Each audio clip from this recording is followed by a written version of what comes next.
আমার মরহুম পিতা ব্রিগেডিয়ার হান্নান সাহেবের অসমাপ্ত কাজ, ওনার স্বপ্ন ছিল যে এই কাপাসিয়া এলাকায় পরিবেশ বান্ধব কলকারখানা হবে।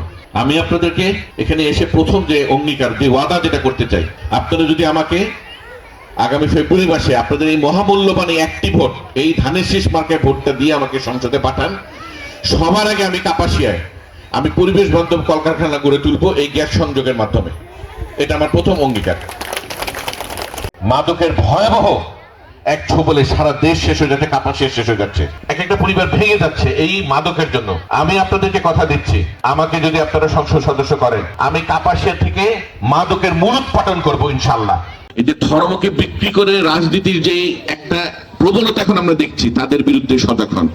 এটা কিন্তু একটা ভয়ঙ্কর একটা আলামত দেখা যাচ্ছে। মা ও বোনেরা, আমরা স্বাধীনভাবে যেন চিন্তা করতে পারি, স্বাধীনভাবে চলতে পারি, তার একমাত্র নিশ্চয়তা এই যে 31 দফা দেশ নায়ক তারেক রহমানের, দেশ নেত্রী বেগম খালেদা জিয়ার, বিএনপির